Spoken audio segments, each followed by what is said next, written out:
Þessi ungi maður hérna virðist vera hver sem en hann það ekki.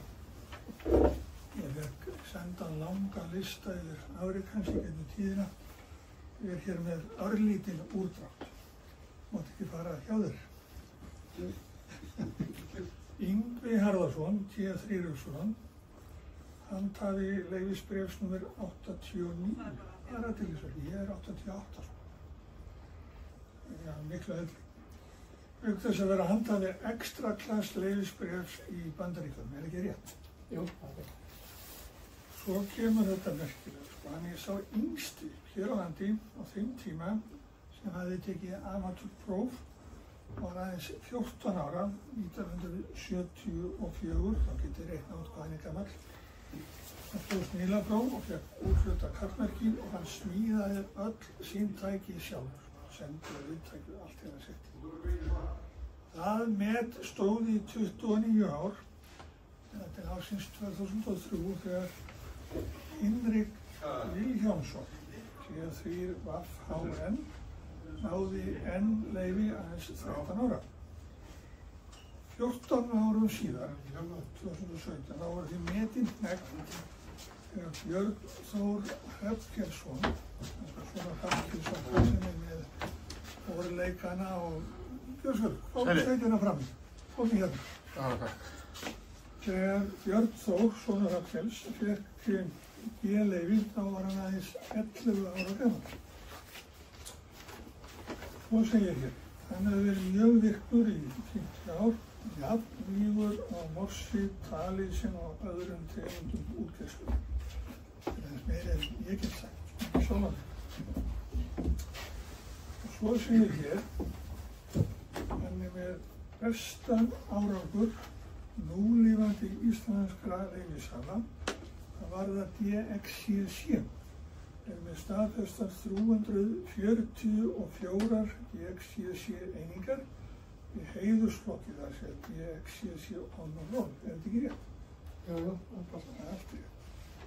Þannig að þrátt fyrir sakleysislegt útlit, þá hann ekki hver sem Hvað fyrstu það? Og hann náði árangri sóta sjálfsögðu og Earth, Moon Earth speglum frá tunglinu og þeir var að fara að nota 160 metrar en þá var hann með fyrstu mönnum þar og svo náttúrulega þessum fræga leiðangri í Kirkjubæjarklaustur í júlí árið 1978 með TF6M og fleirum. Ég held að hér inni sé einhver annar sem var í þessu leiðangri.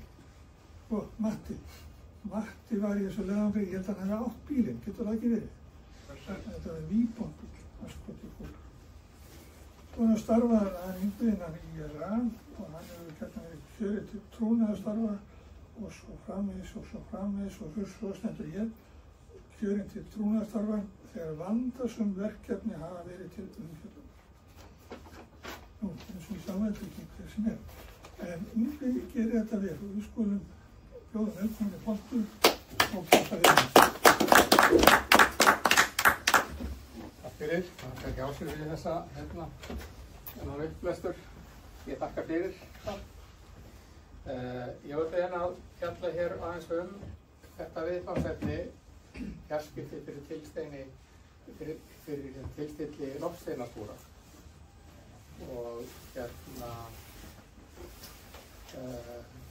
ég ákvað að taka þeirra áskorun. Ég hef nú svona smá reynslu af þessu og frá tíma sem að þetta var talsvert flóknara að stunda þetta heldur en að þarf að vera í dag og orðið nokkuð langt síðan. Reyndar orðið nokkuð langt síðan líka frá því að ég hef stundað slíkar tilraunir, en það annað mál. Þetta svona, það að setja þetta saman það svona kveikti aðeins í mér. Það var aldrei að vita hvað maður kíkir á næst. En ég er með hérna svona nokkura spjallpunkta þetta sem það sem ég ætla eiginlega að fara yfir. Fyrsta meteóskattir, þetta er kallað meteóskattir á ensku sambandi mitt, eða KFOI. Og svona smá sögustund, bakgrunnur þessara fjarskipta. aðeins vísindir á bakvið þetta. Þetta allt saman mjög yfirborðskennt. Á þessum tíma ekki hægt að gera neitt nema það sé svona aðeins yfirborðskennt. Og hvað eru bestu tíðni sem til að stunda þessi fjarskipti? Aðeins mína reynslu, hvernig samböndin ganga fyrir sig, skipulagið kringum þetta og svo benda á að það þarf ekki stóra stöð, það þarf ekkert rosalega mikið búnað og svo aðeins að nefna svona helstu vænlegustu loftsteinarskúri sem hægt að nýta sér. Og það þarf kannski að byrja þau aðeins að segja frá því hvað loftsteinarskúrir eru, en í rauninni þá þetta svona þyrpingarstjörnur og jörðina hún í sínum gangi að þá fer hún í gegnum svona þyrpingar og þetta gerist með nokkur reglum takti sama tíma á ári og en það svona alveg alveg hægt að hafa okkur reglu á svona fjarskipti. En sem sagt, fyrsta sambandið var 1983, ég hafði kynnst Normanni Jóhannes Borgsen, 6HL, sem kom til landsins með skiptnætti tengur, ég hafði tengur Kristjánsson, þetta hvað bér. Já, hann var ekki beinlist tengur mér öðruvísi en að hann kom hverju ári og ferðast á landið og var í sambandi við mig og fleiri. Akkurat, ok. En það var allavega ég sem kom í samband við hann. Ég held sem þetta þá var annarkvart á klúbfundi eða þá í gegnum Kristján og hann kom nokkur ári röð og var alltaf með búnað til þess að hafa svona samband. Og nú veit ég ekki hvort hann var sá fyrsti til þess að hafa slík samband frá landi, en Einar Pálsson var held ég. Já, var Einar? Já, hvort hann var fyrstur, hún var allavega stundið þetta árabil. Ok. Sem rannsóknarverkefni. Og þá var hann að rannsaka, hann var að kortleita random meteora. Þessi ekki skúrirnar. Þetta bætir við sögustundina þetta hefur þá verið bara kringum 1950 eða eitthvað svoleiðis eða? Já, þetta var svona 68 kannski. Já, 68, já. 66, 89, 70. Já. Og hann notaði ég veit ekki, ekki að tala yfir það fyrir, en hann var með Sírita heima hjá sér og stillt hann á skoska sjónvarpsstöð. Svo þegar hann kom heim úr vinnunni og kíkti hann á Síritan. Jæja, hefur eitthvað gert? Já, áhugavert. Þetta hann hefur verið algjör frumkvöðl í þessu, á heimsfilmundi með þessa tímalínu. En hvað er það, ef ég held aðeins áfram, ég reyndi talsvert að hafa sambönd, byrjaði hann þarna 1982, ég keypti búnað af Jóhannesi þegar hann var og það var þá svona all-mode transceiver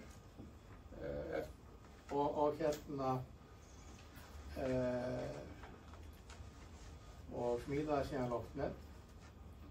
Það voru engar svona tiltekar tölvur á þessum tíma. Það var eitthvað algjört raritet það voru nú einhverjar tölvur, ég man eftir sem sagt var eitthvað fyrta með Sinclair Spectrum, ég man nú ekki hvort það var kannski aðeins seinna. En það voru, ég var með Moss-lykil sem var með minni og ég gæti mossað inn á og sendi Moss-hættin á minnið og svo gæti ég hert á Moss-lyklinum og spila hratt út. Og ég útskýrði þetta akkurat það þurfti að hafa þennan háttinn á aðeins síðar. Og síðan fyrst að taka mótimerki, þá tók ég það upp á segulband, það sem kom og þurfti svo að hægja á segulbandinu til að geta lesið morsið. Og ástæði fyrir þessu fyrirkomulagi með því að nota hratt moss. Við erum að tala svona 1100 stafi á mínútu. Það er bara svona brým, svona, þannig það er ekki nokkuð leið að meðtaka það. Og en ástæðan fyrir þessu er að þegar að loftsteinar koma inn í gufuhvolfið, að þá á sér stað stutt jónun. Og þá komum við að vera mjög skammvinn jónun yfirleitt. Þá komum við að þessari sögustund, en það er svona í kringum 1930 að þá upplifðu menn óútskýrðar skilyrðar hrinur sem voru frekar skammvinnar. Jafnvel truflandi. Ég las einhvers staðar einhvern tímann að einhver Japani hefði velt vöngum yfir einhverjum útvarpstruflunum, þegar truflunum í móttöku á útvarpssendingu. Nú, í seinni heimsstyrjöldinni að þá lágu menn yfir því að greina radarmerki og velta fyrir sér hvaða hvort það væri að koma óvinnuittar flugvélar eða flugskyti eða eitthvað og að það tóku menn þá eftir sem sagt óútskýrðu endurkasti. Það voru klárlega engar flugvélar á ferðinni og það tók mér smá tíma átt að sjá því hvað var, því að þetta passaði klárlega ekki við neina þekkta umferð. Síðan eru það menn Menzel og Hill sem ég veit nú ekki hvers lenskir eru, þegar maður greindu jónunu við bruna loftsteina með kerfisbundum hætti og það er það sem gerist þegar að loftsteinar kom inn í andrúmsloftið eða þess að stjörnuhröp að loftsteinar þegar brenna upp og við brunan að þá verður til svona jónalag. Og þetta jónalag, það getur verið mjög skammir, það getur verið frá því bara að vera einhverja millisekundur, kannski 30 millisekundur, eða upp í það að vera mjög langur þegar steinar eru stórir og þeir eru margir í einu. Þá getur við fengið alveg þokkalega langvinnt jónalag. Þannig séð Nú, síðan á 15 áratugnum og þeim 7. þá eru herir vestrænna þjóða og sjálfsagt fleiri og vísindamenn að hefja tilraunir með þetta. Og kringum 1953 þá var fyrsta amateursambandið á Moss. Þannig að þetta er í raun og veru til þess að gera ekki svo gamalt fyrirkomulag fjarskipta að nýta endurkast frá jónum vegna loftsteina.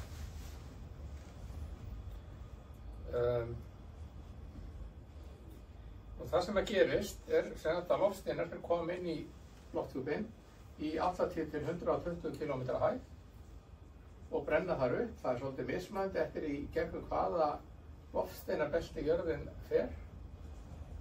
Þeir brenna og það myndast jónalag sem að eins og segir varir mislengi, eða það væri eiginlega betra að segja misstutt. Og það að endurvarpa sem sagt merkjum af þessu jónalagi, það virkar best á VFF-tíðnistíðinu frá 30 til 150 megahertz. Og það hefur nú ekki verið mikið að við noti þetta, það er hægt að nota þetta á bíómetrónum, en það er nú ekki mikið það, hefur ekki verið mikið það. En en þetta tíðnistíð, þá erum við að tala 6 metrana, 4 metrana, 2 metrana. Þetta gengur ágætlega þar. Nú vandamálið er síðan ef við förum hærra í tíðnum, við ætlum þess að fara upp á 70 cm, að þá erum við komin á tíðni þar sem að verður ekki endurkast. Það fer bara í gegn. Og á lægri tíðnum að þá er ómikil dreifing til þess að þetta sé nýtilegt. Og er svona tilraun, viðvaningsleg tilraun til þess að sýna hvað er í gangi. Þetta gæti verið landakort Ísland þarna og Noregur sko. Svo þarna einhver loftsteinn sem kemur í lofthjúpinn og brennur upp eða loftsteinar. Stærðin náttúrulega algjörlega út úr korti sko. En það einmitt persítarnir, þeir loftsteinarskúrir, þá erum við að fá loftstein akkurat úr með þessum hætti frá komu norðvestri sko, og ferðast til suðvesturs eins og það horfir við okkur hér séð frá jörðunni. Það sé þetta mjög oft sko. Loftsteinarnir þegar koma inn. Já. Einmitt það ef maður einhvers staðar út í sveit, það sko gott myrkur, þá getur maður séð þetta. Ég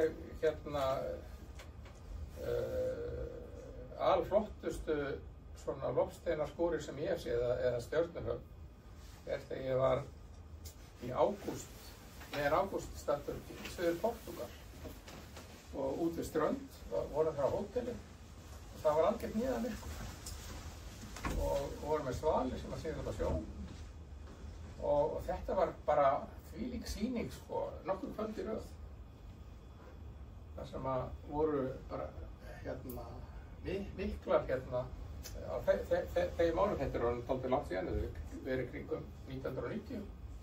Þá var maður alltaf ekki með neina myndavél sem að náði neinu svona.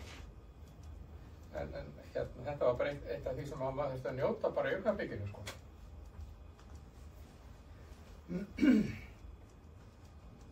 Já, þetta skeður við bjartan daginn líka sko. Hefur þið séð þannig? Nei, en það er að skeða sólahringinn. Já, þetta gerir svona sólahringinn.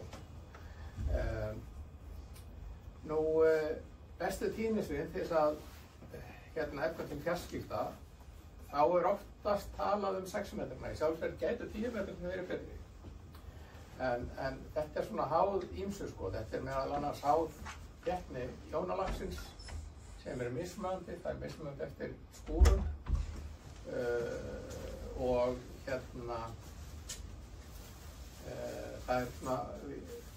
á 6 metrum ef að jónlag er ekki mjög þétt þá vara þessar hrinur eða við kallum þetta stundum ping eða burst vara 9 sinnum lengur á 6 metrunum heldur en á 2 metrunum og merkin eru svona cirka bát 14 decibelum sterkari á 6 metrunum heldur en á 2 metrunum þannig að það er gerir hlutin einfaldari. Þegar hins vegar þéttin er meiri að þá breytist ekki þetta með að pingin vari lengur á 6 metrunum heldur á 2 metrunum en styrkmununa hann minnkar eða það er mjög þétt jónunni sko. Þannig að þá erum við kannski að tala bara 5 decibel eitthvað svoleiðis en það er samt sem alveg slatti. Svo varðandi aftur velti fyrir okkur hvað hentar, þá getur það náttúrulega líka verið bara að hafa aðstæðum hvers og eins en ef við viljum búa til svona stór loftnet eða loftnet með mikil ávinningar þá eru þau minni á 2 metrunum heldur en á 6 metrunum. En að móti kemur að vegna þessa mikla styrksmunar þá þarf maður alltaf ekki einn stór loftnet á 6 metrunum eins og á 2 metrunum. Þannig að þetta er svona að mörg að hyggja. Það ætti að ganga vel á 4 metrum líka. Það er náttúrulega bara ekki eins mörg lönd sem hafa aðgang að því tíðnisviði. Þannig að þetta hefur verið notað með ágætis árangri þar. Það fór amatöra.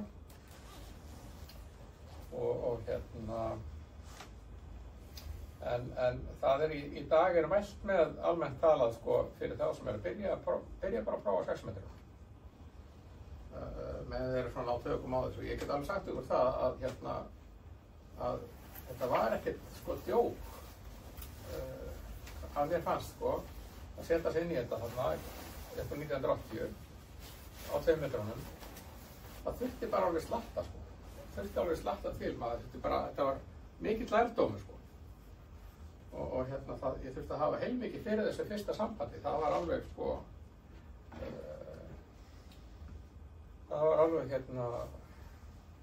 tók alveg heilt ári í rauninni að koma því á sko.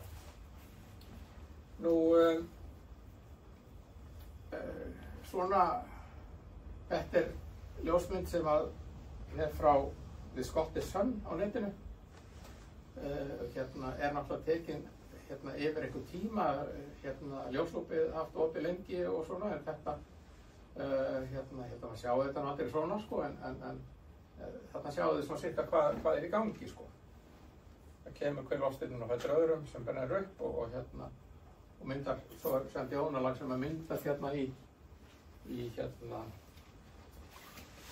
í brunanum. Nú varðandi mína reynslu að þá notaði ég bara 2 metra bandið. Ég held hreinlega að við höfum ekki haft aðgang að 6 metra bandinu á þessum árum sko.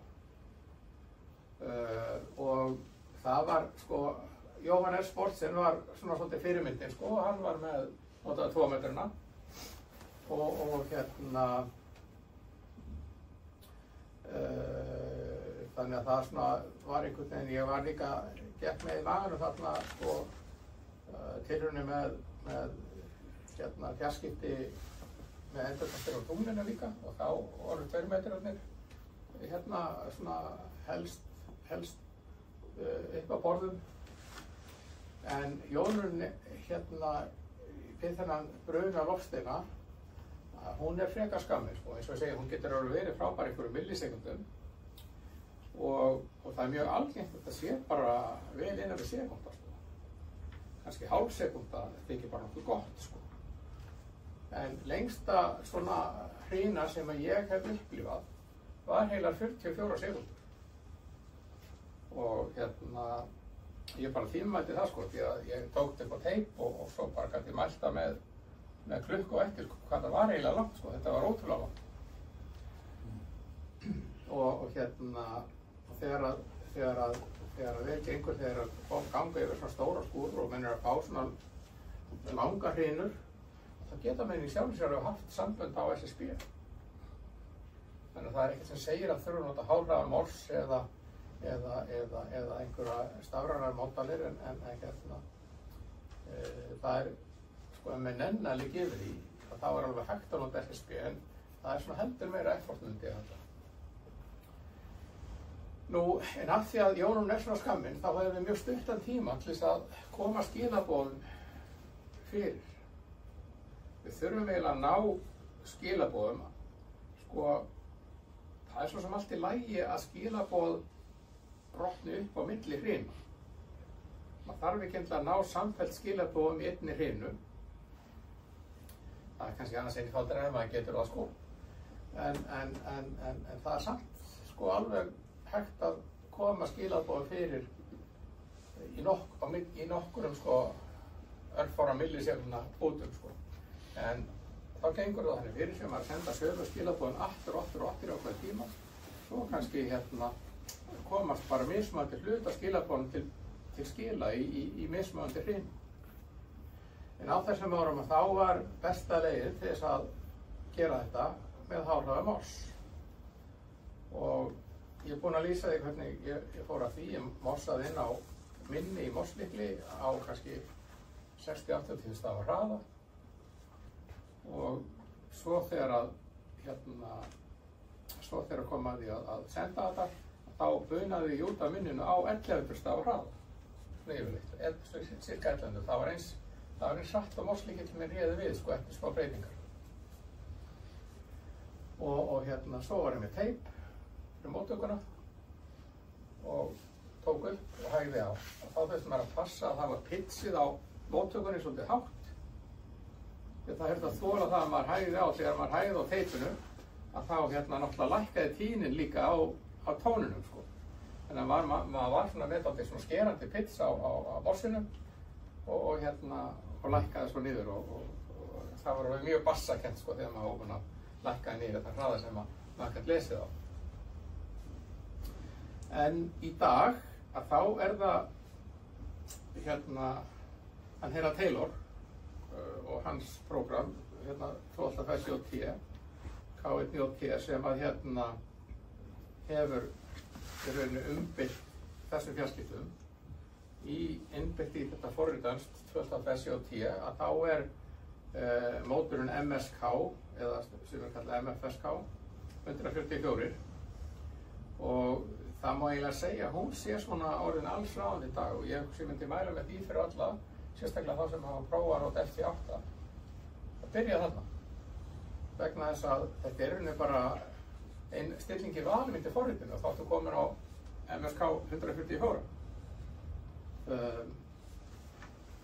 Þannig í staðan fyrir að fara að brasa þetta með háhraða MOS sko, hins vegar ef þið vilja að smíða challenge þá get ég alveg gert það líka sko. En þá myndi ég ekki nota teip eða þá myndi ég nota svona nútímalegri stafrænar aðferðir til þess að herða og hægja á sko. Nú, hérna, gangurinn í þessum samböndum, hann þannig að það þarf að ákveða fyrirfram tíma og tíðni. Það er svona algengast, sko. Það þarf ekki endilega að ákveða fyrirfram. Það er hérna, en það er alltaf mjög algengt að það sé gert. Og stöðvar skiptast á að senda samkvæmt fyrirfram ákveðnu skipulagi. Og það er þannig að stöður sem eru vestar á hnettinum, hún byrjar yfirleitt að senda. Þannig að ef við verum að hafa samband til Evrópu, þá myndi við hér yfirleitt byrja að senda. Og gagnaaðilinn taka sér næsta tímaslótt. Og það eru fyrirfram úthlutaðir tímar fyrir sendingu og þeir eru mismunandi eftir í hvaða háttur er hafður á sendingunum, hvort það er MOS eða MSK 154 eða aðrir eldri samskiptahættir. En það er mjög takmarkandi sko, þessi skammvinna Jónu allavega. Og eins og ég þegar búin að segja, sko, þá er algengast að nota MSK 144 sem er gert fyrir tiltölulega hröð samskipti eða í rauninni sniðið af svona loftsteinaskúrum og hérna MSK 144 ræði ekki við alveg einn stöðumerki eins og sem sagt í átta. Áherslan þarna er á að ná merkisendingu sem er mjög stödd. MSK, veistu, stendur þetta fyrir multi-frequency shift keying eða meteor scatter? Ég held að það sé sko, það er þetta bara kortveggja? Ég ætla að segja ekki kortveggja sko, en sko í rauninni þá heitir þetta fullum fettum MFSK. Þetta er það kallað MSK. Meinum shift keying? Þetta er sko fjöldtóna, þetta er fjöldtóna litlu. Já, það getur verið að sé, en sko þetta heitir líka MFSK.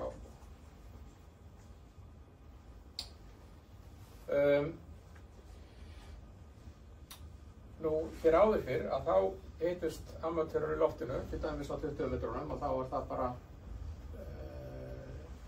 það var kannski helgar, minn hittust ákveðin tíma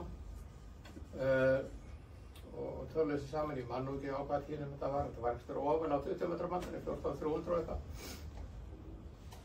Þar sem hann var ákveðin tími og tíðni og hótur. Þetta samband sem ég náði við hann Jóhannes Borsin á sín tíma, þarna þegar það varð samband. Það var oft að vera í sambandi á 20 metrunum en þá hringdi hann hreinlega bara í mig sko og baði mig að prófa. Og það var sem í ágúst. Nú erum við að nota mikið chat kennt við ON4KST á on4kst.com sem kom á svona skellum eða stefnumótum og það þarf að ákveða hver byrjar að senda þó að sé þessi hefð að stöð sem er vestar og byrji og MSK 144 er nánast allsráðandi sko. Það er svona ákveðni sérvitringar sko, sem að nota MOS-ið sko. Við erum svona allir sérvitringar, það er ekki það. Og ég get alveg trúa sjálfum með til þess að nota, vilja halda eitthvað í MOS-ið sko. En besti tíminn er svolítið mismunandi. Það er svolítið mismunandi eftir hvaða skúr er að ræða. En það er oft fyrir dögum, svona 05 til 06 sko. Á mótnana, þannig að menn þurfa að vera árvísuleg sko. Fyrsta sambandi mitt var reyndar að kvöldi. Og síðan sko ein flækja í þessu að ef það er mjög löng hrina að þá getur maður þurft að taka tillit til doppelhliðrunar. Sko steinarnir eru að koma inn feikna miklu hraða og það er svo sem ekki hraði steinan endilega sem skiptir máli, það er eiginlega hreyfingin á jónalæginu. En hún helst eitthvað í hendur við hraða steinana. Steinarnir eru kannski komin í hérna með kannski 60-70 km hraða á sekúndu. Þannig að þetta er hérna, það getur alveg orðið doppelhliðrun. Mér aldrei til vandræða, en maður heyrði stundum einhver svona tjirp á sendingunum. Það var svona smá tíðnibreyting sko, þegar að leið á sko, ef það var svona lampböst. Og ég held að Joe Taylor hafi nú alveg séð fyrir því að hérna sjá við þessu sko, í þessum hugbúnaði. Nú, hérna, það eru gefin rapport eða skýrslur það hvernig menn heyra. Á Morsi að þá var og er notað RD-kerfi.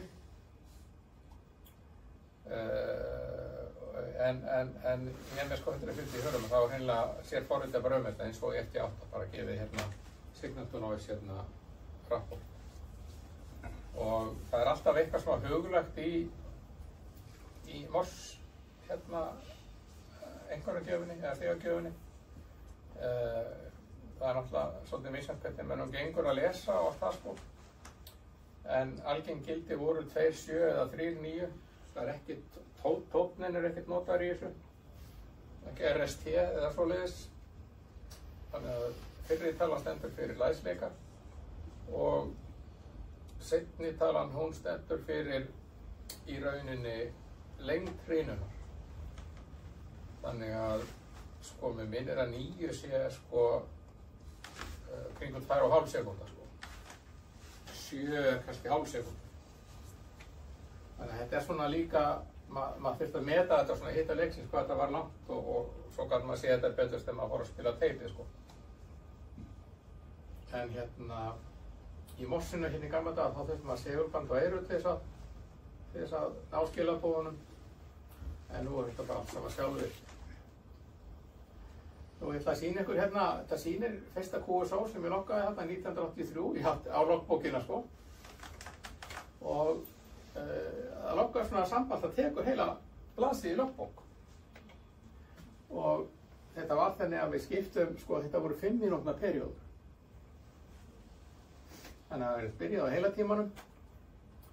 Og hérna, tínin hérna var 144.183. Og ég sendi á 1000 stafa hraða og hérna tók á móti á 600 stafa hraða. Og hérna, svo er hérna þessu skipt niður í 5 mínútna perióður. Og síðan sem sagt setja skilaboðin sem ég annað sendi að móttek hérna undir kommentin sko, eða QSO info. Og þið séu að það er fullt af tölum hana. Ég byrjaði að senda 2 kallmerkin, L6HL og T3 Russland H sem var kallmerkin mitt á þessum tíma. Og hérna, svo þegar ég tek á móti, þá hlusta ég og heyri bara eitthvað svona brýpp og þegar ég heyri eitthvað svoleiðis þá nótera ég gildir á teljaranum á kastutækinu. Þannig að ég fljótur að finna aftur sko til þess að hægja á hérna hvað skilaboðin komi. Svo sendi ég hérna kallmerkin og rapportið og hérna fekk hérna strax bút úr skilaboðum eða í rauninni það sem kemur hérna strax er 3.9 T3 Russland H L6HL og 3.9 er það rapportið mitt og hérna og svo kallmerkin. Þannig að og ég sendi hitt tilbaka og hérna og svo held ég ekki fengið neitt hérna eitthvað alltaf aðtóð hérna á þessum gildum hérna, svo sendi ég aftur þetta og heyr ekki neitt en fæ svo hérna sendi þetta aftur og fæ svo hérna í þessu tímaslotti hérna hefur komið sko það byrjar eitthvað að gerast hérna, sko, 22:05 og það fer svona eitthvað að gerast hérna svona kannski 40 mínútum seinna, sko. Þetta var alltaf þolinmæðisverk, sko. Og af því að þetta er svona eitthvað sem gerist mjög hratt. Og hérna, og síðan var ég búinn að setja inn í minni, ég var búinn að setja inn í minni hérna einhverjum 2-3 útgáfur á rapporti, þannig ég gæti valið hvaða rapport ég ætlaði að senda honum.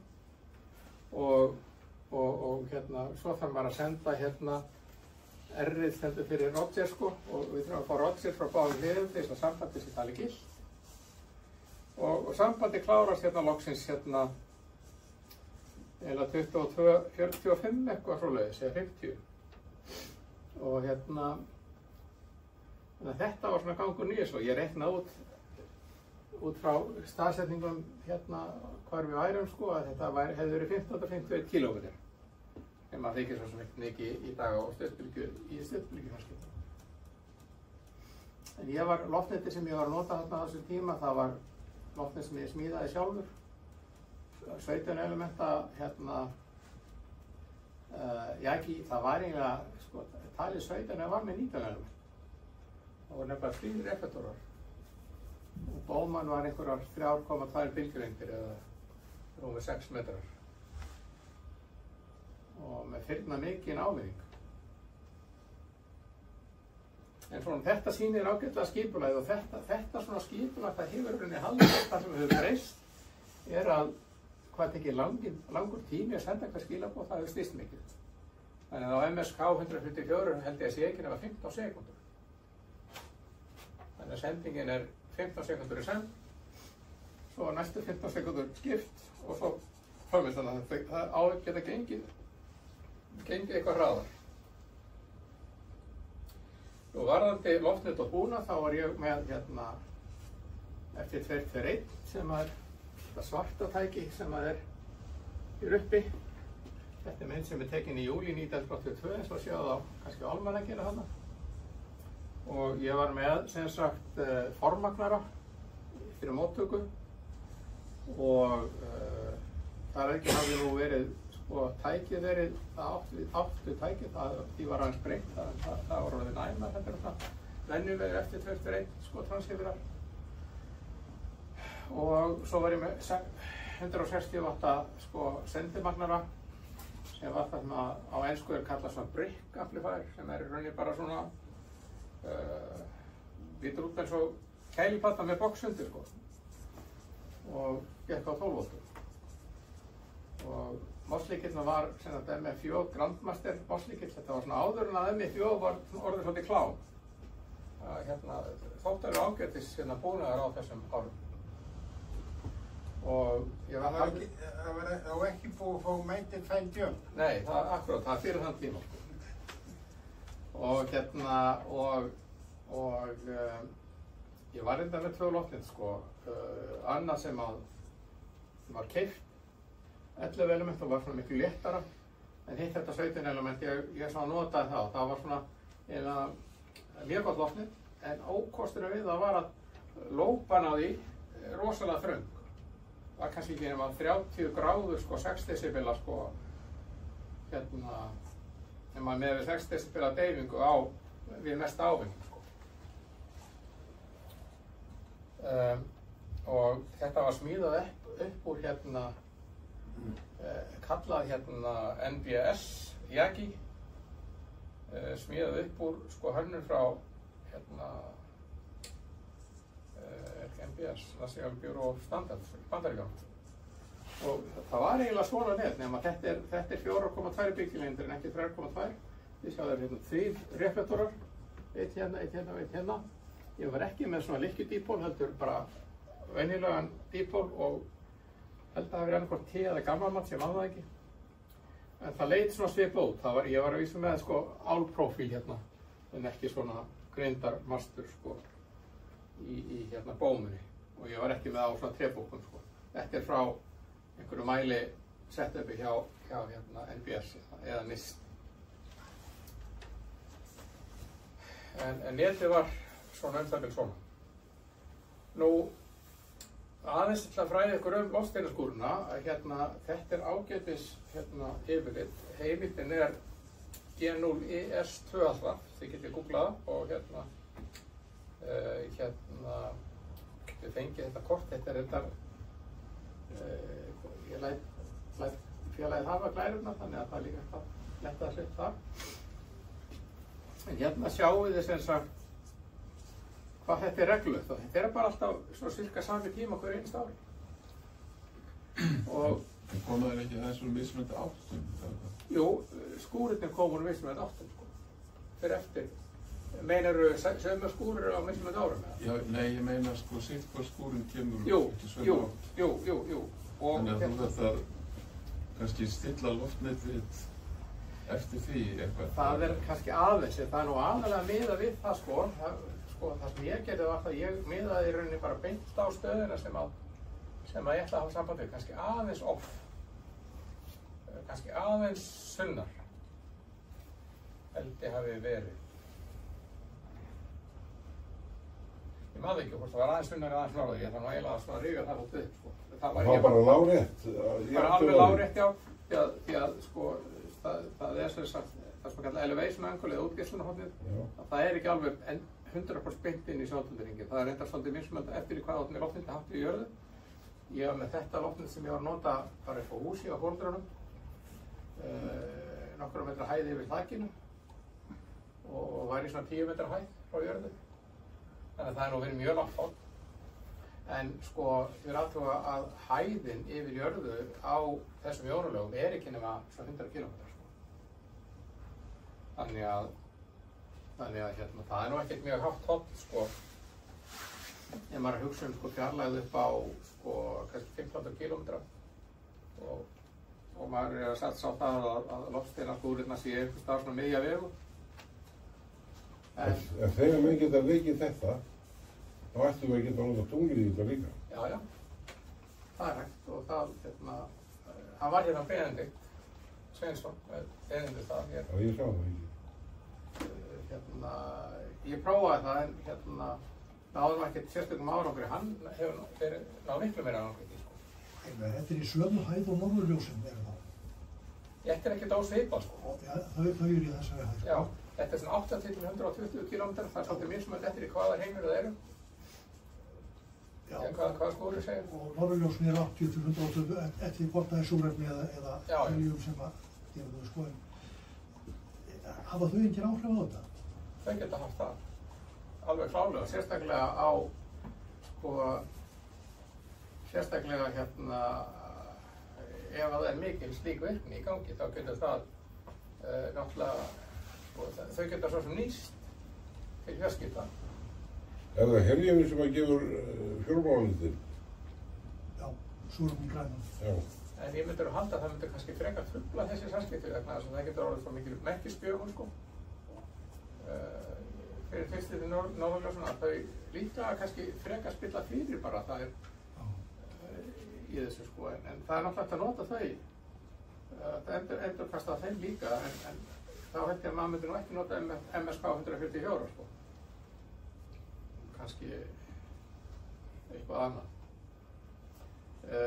En það er þá ekkert áríðandi að koma sko skilaboðum yfir mjög stuttan tímaglugga, sko, eins og er í þessu samhengi. En sko ég náði bestum árangri í Persílunum. En svo er ég með töflu sem ég ætla að sýna ykkur sem er þetta næstu glæru. Ég tók saman var svona smá pæling fyrir ykkur hérna. Ég veit óska að ég hefði haft svona töflu þegar ég var að þetta fyrir mér. Það sem mest á sínu tíma. En ég er hér með sko grænlitaða grænlitunöfn og rauðlituð og svo bara svart.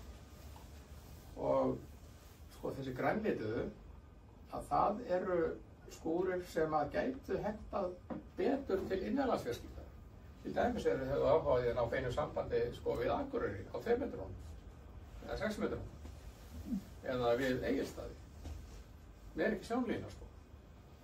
Þá er það hægt. Og þá er það þessir grænuskúrir sem að sko loftsteinarnir ekki að koma inn alveg í sömu hæð en persítarnir og lífamyndirnir eru svona kannski þá meiri svona DX sko fyrir sambönd sko yfir lengri fjarlægðir, lengri vegalengdir og lírítar sko gætu gagnast fyrir hvort þetta sem er. Og síðan það með drakonítana að þeir eru þannig að þeir eru rosalega ódreiknaðir. Það er eiginlega rosalega mikið heppnisheilegt í tengslum við að nota jónun þaðan vegna þess að það er svo mismunandi hvað er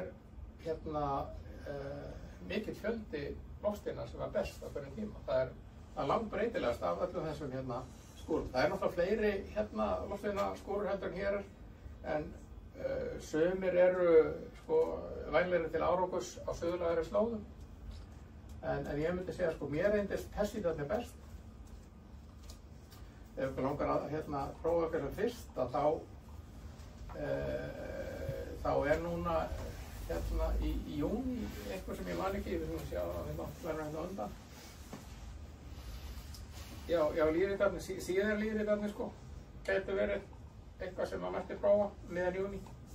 Hafðu þú greinir að lárétta það? Hvað segirðu? Hafðu þú greinir að lárétta? Já, lárétta.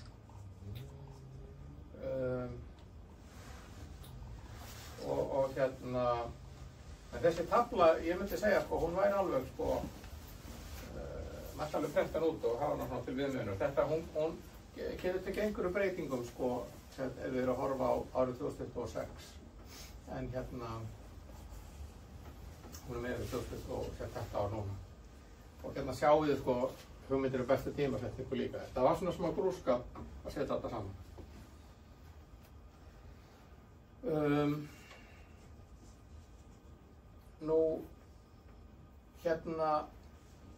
Það má ekki gleyma að tala öryggisatriði. Það er í rauninni mjög vanmetið og menn geta bara slasa sig og aðra ef að menn huga ekki að örygginu í þessu vegna þess að þegar við erum að vinna með loftnet eins og ég var að vinna þetta með sko 17 element það er loftnet með þyrna mikinn ávinning 14 decibel yfir því fólk frá sirkabát það þýðir að sko 160 watt sem fór út í netið voru bara þannig að útgeisluafl í átt mesta ávinnings er 4 kilowatt. Kann ekki með að gera kilowatt út sko. Hvernig stærðirnar sko breytast á það, þú veist við erum að fara að tala sko á 32 kilowatt sko í útgeisluafl í þannig að Það var að brunna sálu? Nei, það getur verið eitthvað bara mjög alvarlegt sko, Ég tók eftir hermenn sem voru á köldum slóðum, þeir voru að hita sig í radartíslanum. Já, sko, þetta er ekkert grín sko, menn geta orðið fyrir heilakenndum sko, sjóning getur farið sko, það er alls konar. Ég hef verið test sko á 70 cm að menn hafa orðið blindir ef menn hafa verið á mjög sterkur síðan. Einmitt. Þið lagt í þessu náður í Túle. Já. Og menn slösuðust þar. Já. En það þarf að passa sig á þessu sko og það er mikilvægt að staðsetja loftnet. Þetta er nú þannig að sko eins og að Jóhannes, hann var nú ferð bara á tjaldsvæðum sko. Hann passaði sig hafa með yfir með dálítið stórt rör og loftneti fóru hátt á hann sko. Þannig að þetta var ekkert þannig að fólk var að labba inn í mesta geisla sko. En það er sama, það þarf að sko huga því hvar maður er og helst að vera ekki með gera eitthvað saklaust fólk með einhverju fórnarlöndum sko, og náttúrulega ekki sjálfa sig heldur. Og þetta er eiginlega ennþá verra á 6 metrunum, 6 metrar sem byrjar á hættulegur. Líkaminn hefur svona tendast þess absorbera meira á því sviði sko, en á móti kemur að það eru aftur sko kannski ekki eins auðvelt að búa til loftnet sem að hafa svona svakara námynd, þau eru bara orðin svo stór. Sko loftnet með tryggja bylgjulengdar bómu eins og loftnet sem ég er með á heimmetrunum, það er náttúrulega bara bóðmurinn 18 metrar, sko. Þannig að, sko, það er alveg hægt að gera það, menn hafa gert það, en við erum stærri net, en menn eru komin út í slíkar framkvæmdir og þá, erum við nú líklega að huga eitthvað að því að koma þessum lofti, eitthvað upp í lofti líka, sko. En þetta er allavega að huga vel að þessu, sko, huga að teóríunni í tengslu við, sem sagt, útgeislunina. Nú, ég setti þetta nokkur áhugaverða lekki. Það er 11 svona stuttagrein sem er ágætt. Hamriti Today er líka með að bresk síða. Heila spjallborð, en þar er ágættis samantekt, getting started. Svo er RSGB, það olli minn á reynda smá vandröðum, en þetta er svona official síða. Svo er eitthvað sem ég ætla að leyfa ykkur að heyra hvernig háhraðamors hljómar, en þetta er svona nútíma háhraðamors. Það tölvöld niður hraða heldur nýjárnóta. Það er að segja að koma það tímabil fyrir þessa stafrænu mótanir, þar sem að menn voru að nota hugbúnað sem að bjóð til svakalega hratt mors og tók á móti líka.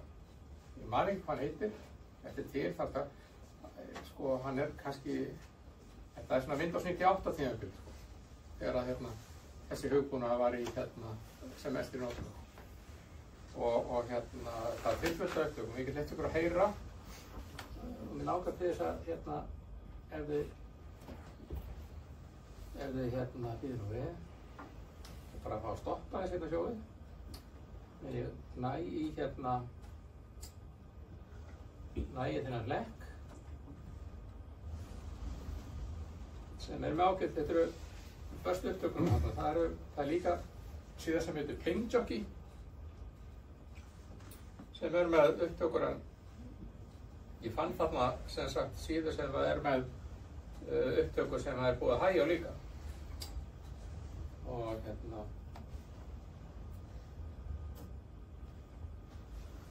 sjá, þessa hljóðið skilir sér ég er ekki með utanumlíkjandi hátalara en reynir bara heyrðu þetta? Þetta var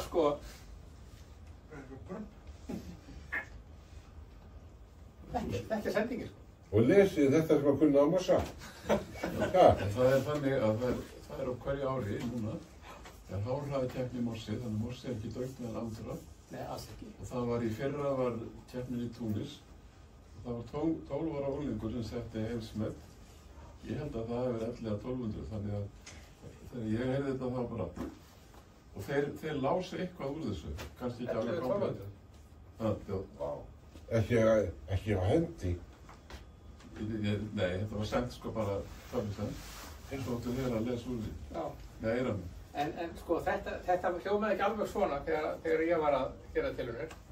Það var meira svona brrrr. Já, bara, ég fann ekki upptökurnar. Ég ætlaði ég á teip og ég á kastutækið,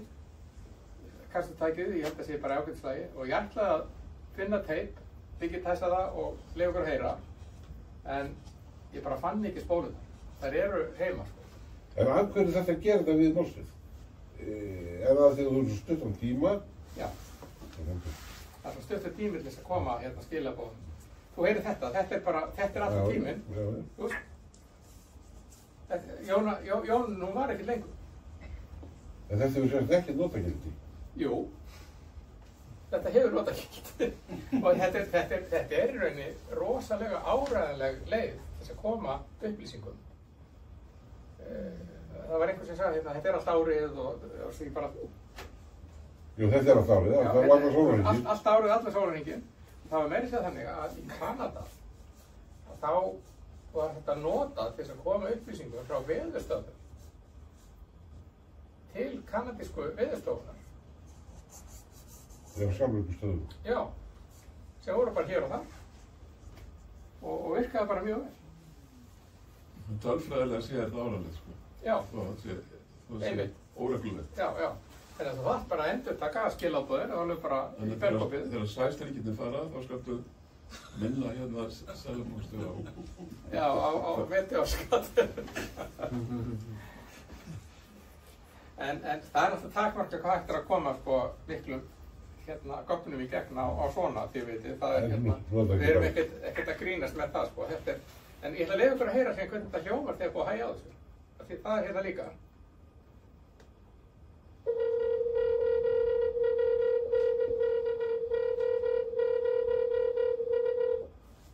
Þetta var sem 2 kallmerki, það er K0U held ég hefði verið og 288, 285. Það er það sem var þarna á brimpinu. Er það bara sendt einu sinni í einu? Er þetta sendt blip? Þetta er bara stöðug sending. Já, þetta er stöðug sending. Þetta er bara stöðug sending í minn þegar það var komið út í sko 8.000 stafarhraðan. Þá hafa það verið komin yfir mínútur sko sem er sendur. En ekki 5 mínútur eins og ég var hérna í gamla dagar. Þá hafa þetta verið mínúta í send, bara endur tekið aftur og aftur og aftur. Og ef það varð jónun sem endur kastaði merkinu, og þá kannski náður öllu eða endurtekningum sko, eða bara hluta. En sem þarna í þessu tilfelli, þá voru þetta, það sem náðist, voru 2 kallmerki sko, en ekkert meir sko. En eins og segi, lengsta jónun sem ég upplifaði sjálfur persónlega, var heila 44 sekúndur. Sem að mér fannst bara, þú veist, ég ætlaði ekki að trúa mínum eigin eyrum. En eru eftir stundu sem það eru samanlandi ting í skúrum, eða? Jú, það getur verið að þetta hefði verið þannig, sko. Ég veit ekki, þetta hefur kannski ekki verið 1 steinn sem brann upp, heldur. Þetta var bara jónunin varði í 44 sekúndur. Þannig að Það er komið skýinn alveg. Já, og svo er það alveg, svo er það, sko, við erum að tala sko, að tala meteor sjáir, svo líka stundum tala meteor storm. Og þá getur að myndast bara alveg samfellt jónun sko í einhvern smá tíma. Það, ég man nú ekki, sko, það hefur alveg gerst. Þannig að en þetta er alltaf svolítið interessant og ég myndi alveg, sko, hvernig myndi að prófa þetta. Það eiga flestir til tæki með 6 metra bandinu, sem eru með svona, flest tæki sem eru fáli í dag eru sko HF plus 6 metrar. Nú eða VAF tæki. Það er þetta HF, já. Þú þarft ekkert svo mikið HF. Á 6 metrunum held ég að þú komist bara ágætlega með 100 watt og kannski 3 km greið. En ég held að þú þurfur greið. Ég held að það sé erfitt að nota bara vertikal. Ég held að það, sko, þú þarft á bæði að vera með mikið sendiafl og mótælinn þarf líka að vera með mikið sendiafl. Þú þarft að sé mikið, sko, ávinningurinn á 3 km greiðu er hann ekki kringum 6 decibel. Þannig að þú veist, þá eru að tala um fjórföldun, þú veist, í afli. Plús það að þú ert með náttúrulega minna suð vantarlega, sko, úr öðrum áttum heldur en að þú taka móti og svona ýmislegt. Það er, ég held að þú komist eins og alveg af með, sko, ég ætti ekki að draga neina að prófa, sko, með vertikal og 100 watt, sko, en ég myndi svona kannski ekki veðja á að það væri mjög vænlegt. En nú hafið nú verið með hérna svona spurningar inn á millin, en ég er svona búinn að fara yfir svona held ég það sem að ég ætlaði í þessu erindi. Það er hérna þessi lekkir og þessi hérna YouTube spjallið sem er lekkur hérna á neðst, það er alveg ágætis spjall.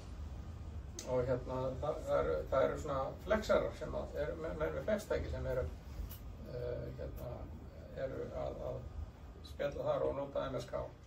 Ef við tekum þetta svona saman, að við erum að tala um VAF og F endurkast af jónalegum eftir loftina. Besta tíðni, sko, ég segi, mæli með að menn prófi 6 metra alltaf að byrja með. Ég sjálfur aldrei nota 6 metrana, en þetta er bara það sem maður sér út um allt. Byrja á 6. Ég bara fór beint á 10 og það tók mig áran á fyrsta sambandur á Mossi, sko. Það var rosalegt lærnarsferli og ég held að það sé hægt að læra hraðar við aðeins betri aðstæður. En ef þú hlustar bara á 6 metrunum, Já. það er greiðið. Þú bara hlustar. Já, þú getur gert eins og einu á Pálsson gerði. Þú getur verið með, og í dag getur verið með SDR-viðtæki. Já. Bara tekið upp og þú getur bara tekið upp. Og registrerað, þú veist, þegar það er eitthvað að gerast. Já. Þú getur verið með, sko, þú getur fítað út á, það er einn fyrirbæri sem heitir PSK-reporter. Þú getur fítað allt út sem kemur á viðtækið, bara út á PSK-reporter, til dæmis. Þannig að þú getur bara búið til skýrslu, bara á netinu, yfir það sem heyrist. Þannig að það er alveg hægt, ég myndi halda að það veri alveg bara vel þess fyrir að gera það. Já, til þess eins og Vesturlandinu þá hljóta að mynda skilyrði að þú náir til Norðurlanda á 2 metrum. Já, já. Já, sko, meinar þú bara venjarskilyrði, það er að segja jónopólið. Já. Það er, sko, ég held að það sé eitthvað mjög sjaldgæft að það gerist, en það er alls konar önnur skilyrði sem að geta gerst, sko, íspor og aftik og norðurljós náttúrulega, það er að nota norðurljós. En hérna, já, það eru dæmi um það, við hefum hérna... Og eins og bara innanlands hérna, til Akureyrar, svo að tala um það. Já, já.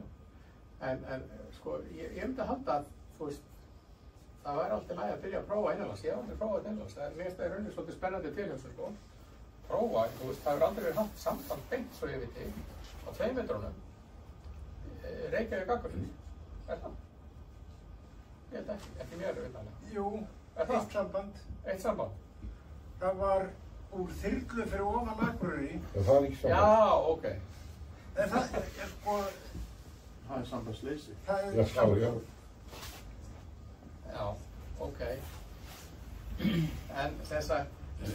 Er ekki svolítið pæling, mér ámar ég pælingar í samvættilega optimeringu á hérna stefnum með tilliti til innfallsvinkils. Jú, það er líka, sko. Þá ertu komin út í samt aðeins meiri fíniseringar, sko. Sko, þú þarft, ef þú ert ekki með loftnet sem er, sko, þetta loftnet sem ég var með, það var náttúrulega þetta 17 það loftnet, það var svona kannski aðeins of þröngt, sko, með þröngan geisla. Þegar þú ert ekki með svona þröngan geisla, þá er þetta ekki eins mikil pæling. Síðan þú sért bara með 11 element, það munar slatta, sko, eða 7 element sem ætti að vera alveg fullnægjandi. Það skiptir ekki eins miklu máli. En hérna, þetta er alveg rétt. Það er, þú getur náð betri árangur með því að velta þessu fyrir þér, sko. Og hérna... Það er ekki endurkastið, sko, frá hérna, frá meteornum, það er að segja, endurkastið er frá kyrrum hlut sem er eins og síðarleikur. Svona, það er ekki alveg kyrr hlutur, sko. Nei, hann er aðeins á hreyfingu, sko. Það er ekki á sömu hreyfingu eins og styrkur. Nei, það er ekki 60 km á sekúndu, sko. Tiltölulega kyrr, síðarleikur, og endurkastið frá honum er svolítið reglulegt. Já, jú. En þú getur samt fengið doppleráhrif, sérstaklega þegar það er mjög langar, svona, langvarandi jónulög, sko. En þú heyrir það bara? Man heyrir það, sko. Og hérna, ef maður er með spektrum, sko, sem maður hafði náttúrulega ekki þessum árum, sko, að þá sér það maður náttúrulega líka, sko. En hérna... En maður þarf að vera þolinmóður og ekki gleyma skipulaginu í þessu. Og alls ekki gleyma öryggisafsjón. Það er alveg, sko, hérna, það á ekkert síður við Earth Moon Earth, sko, jafnvel enn frekar, sko. Þegar menn eru að nota ennþá meira afl, ennþá stærri loftnet, þetta er bara alveg, sko, eitthvað sem maður þarf að hafa ofarlega í huga. En sem við ætlum bara að vinna að ná Akureyri, sem að verður bara sniðust, dæmi að prófa þetta innanlands, þá þarf þetta ekki alltaf afl, svo tala um. Nei, 100 vött, hugsaðu 100 vött og 3 element á 6 metrum. Já, og valla minna, jafnvel minna. Sko, ég veit það ekki, sko, menn svo er líka annað, ef við tala um innanlandsfjarskipti, að hérna, það er eitthvað til sem heitir, hérna, airplane-skattur, hafið þið heilt það? Nei. Airplane? Airplane-skattur. Það er hægt að, sko, að kasta merkjum af flugvélum. Það er svo eins spurning, þetta nú er svo mikið að endurnýta eldflaugar. Já. Og þegar þau koma niður aftur þá myndast plasma. Já. Eins og út í sötunni. Akkurat. Og það er jónalag. Já. Þarna verða leikir svona svoleiðis fyrirbæri. Ég bara veit ekki, nú er Eilanum Öst alltaf alveg, er óstöðan í þessu sko. Gríðarlega mikið svoleiðis voru. Já, en hann náttúrulega með mikið sko, það er mikið verið á suðurhveli alveg. Já. Hvar kom þessi rússneskinn? Veit það ekki. En sko, ég veit ekki, Andrés, nú eru, sko, þetta er orðið klukkutími. Það er enda komið spurningar svona inn á milli sko, en hvernig líður ykkur? Hvað segir piltan? Hefur ekki að bulla áfram og heyra hvað hann segir? Jú. Það kann ég að spyrja. Það er spurning hvort við getum notað tunglið til þess að endurkasta hérna innan hans. Það er hægt. Sko, ég hef heyrt í sjálfum mér frá tunglinu sko. Já, það var ekki neitt kemst í fjarskipt, það var bara sjálf. Nei, en það, þú veist, það er bara, það er proof of concept sko. Já. Ef þú þarf nota þetta skattir í tala innanlands, í hvaða stefnu myndir að finna loftmyndir? Sko, ef lítum þess á kortið þetta kort hérna. Hvaða hæða loftmyndir?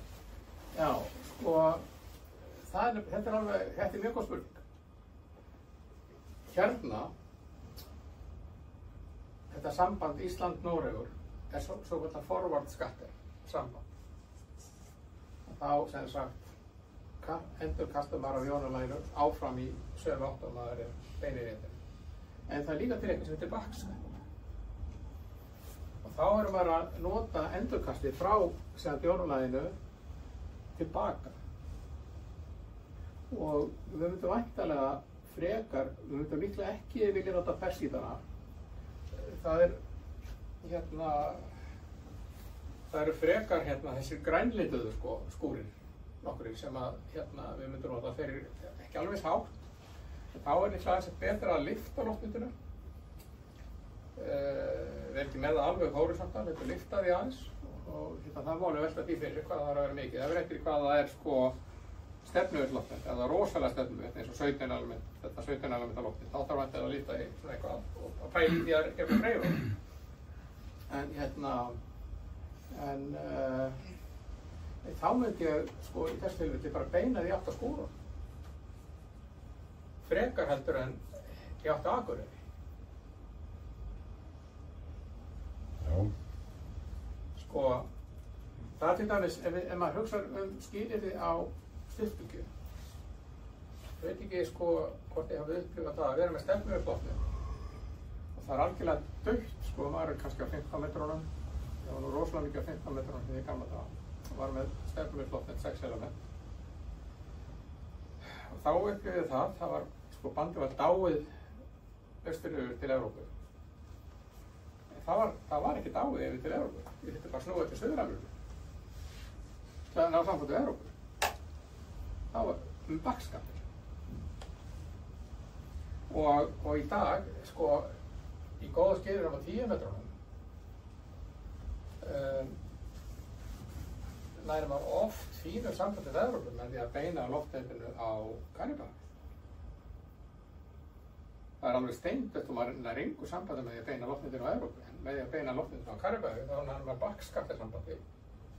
Og þannig ég við Færeyjar eða þið vitið Skotland eða eitthvað svona sem er tiltölulega stutt. Já, með því að.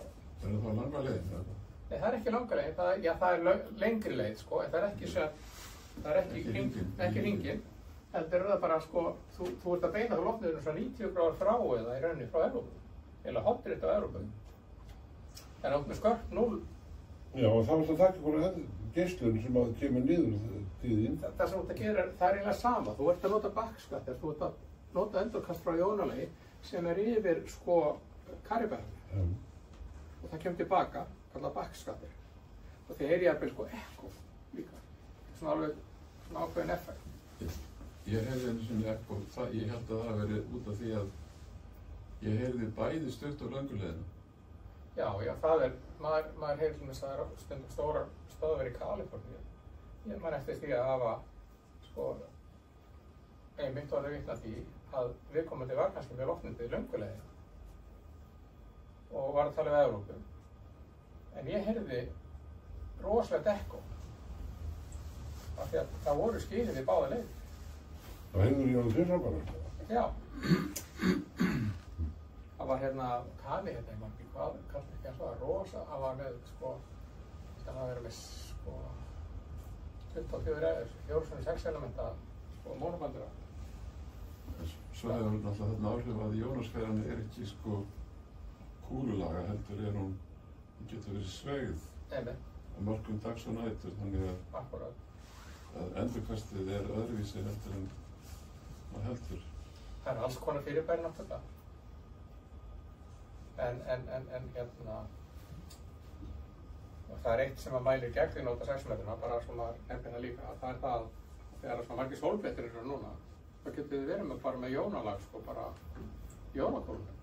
En þegar þú skýtur á tunglið, ég mest alveg með því að þá kemur ekki tilbaka aftur.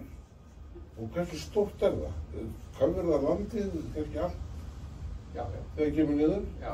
Og ég get þess að við talaði í manni ákvörðum? Já, þú ert ekki að beina, ég sjálfsög bara beina á tunglið og það verður bara rosaleg svona dreifing á merkinu tilbaka. Já.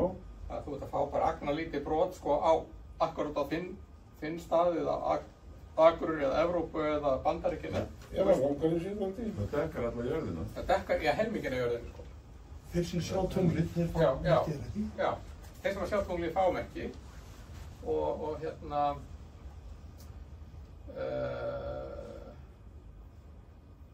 það sem að ríður á í því samhengi það náttúrulega að vera bara með rosalega gott loftið líka á báðvendum. Já. Fá sem mestar ávinning þar og maður það líka þá reyndar í þessu svo sem líka að passa sig á því að það erfitt að nota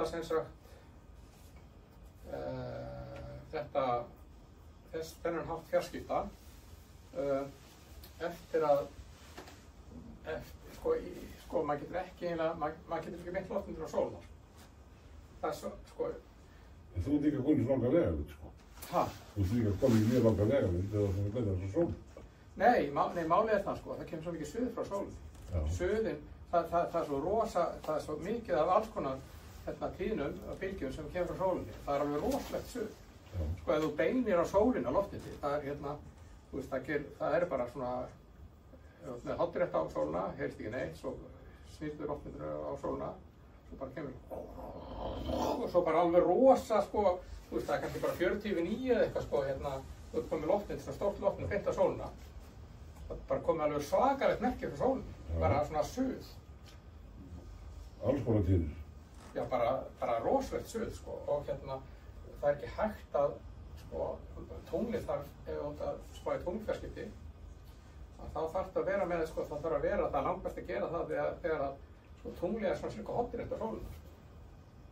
Og sólinn helst ekki uppi, þannig að bara komin... Gengir undir. Gengir undir, Já. En þetta er náttúrulega ekki til að spjalla á, heldur. Nei. Það kemur bara kallmerkjum og rapport og og búið, Já, en reyndar í dag, það er með þessari, með svona smá útvíkun á því sem hann er búinn að vera að gera hans á Taylor, þá held ég að sé í sjálfu sér fyrir að verða alveg fræðilega mögulegt að svona spjalla aðeins, en ekki mikið. Það láta nafnið fylgja með og eitthvað svona. Eitthvað svona, En það sem er mest spennandi í dag er kannski Earth, Venus, Earth. Það er að segja, það er nýbúin að vera tilraun í gangi með endurkast frá Venus. Veit ég hvort það hefði heilt að þessu, eða heilt að þessu?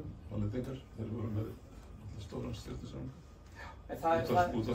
Það er nýbúin að vera mikla tilraunir þar sem er verið að prófa þetta í mannlífi. Fyrsta sinn sem amatörar ná endurkast frá Venusi. Já, það er þeir reyna að pæla í hvort þeir hafi náð merkinu, þeir tóku alltaf upp, það er allt tekið upp, og svo eru menn bara með, þið vitið, hátækni DSP, það reyna að vinna merki úr rúfunni sem kom tilbaka, Þannig að... En þetta náttúrulega ánættur sem hafa aðgang að stórum... Já, við erum að tala alveg, ég veit bara, rosalega parabólur, tugir metra. Eitthvað sem að, hefur verið notað í einhverjum allt öðrum tilgangi í fyrra lífi, En þetta alveg svo langt, löng vegalinn, að þetta auðvelt að mæla vegalindina.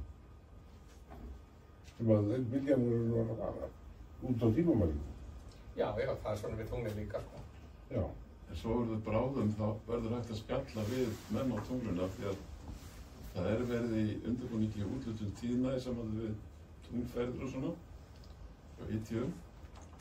Þannig að menn eru farnir að hafa búsett á tunglinu, þá þetta að spjalla og verður kannski einhverju amatörar sem heim á tunglinu. Já, þá þarf því endurkastar á tunglinu, þá notar þau bara... Já, þá notar þau bara beint, Já, beint samband. Það var ekki þeirra sem við komum upp í ríkjum. Það náttúrulega miklu effektífara. Heyrðu, en eru fleiri spurningar eða eitthvað sem tengist meteorskattir eða fjarskipti fyrir tilstuðlan eða tilstilli Þú flokkar endur eitt kvöld, þetta mál? Já, en þetta er svo miklu einfaldara í dag heldur það var nokkuð tímann þarna fyrir rúmi 40 ára síðan. Þetta er Þú getur tekið hálft ár í það, kannski? Það var heilt árið? Já, þú veist, ég held að þú getur næstu því, bara ef þú tímasettur rétt, þú veist að Persídónum hana og og 3 km jaki, það er að fá 3 km jaki fyrir 6 metra á 100 eurur. Já, til. Og þú veist, þannig að og ég held að þurfi ekki með 100 vött og hugbúnaðarstjórn Halo. Ég held að sjálf mögur ekki með svona nokkurum ára undirbúningi að já. Ég vil ekki hafa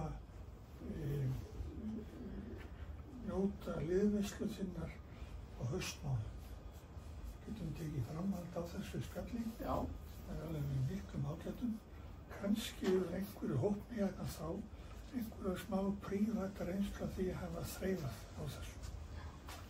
Það geti verið gaman, það eru til í það. Já, algjörlega. Við ættum eiginlega að setja upp 6 metra bím hérna líka, Já. Ég er mest að hafa á tunglinu, Andrés, heldur þú ekki fínt í sveit að vera í sambandi við tunglið? Já, þú væri bara á Langanesín. Nei, hann verður á Langanesín. Ég var ekki að sín. Það er ákveðin ástæð við því. Og svo vinnum við alla þessi kemur. Já. Ef við ekki þakka Ingvar fyrir þetta ágætiskvöld. Vel gert, skust undir væntingum og vel það. Svo tökum við upp þráðinn næsta haust. Takk fyrir.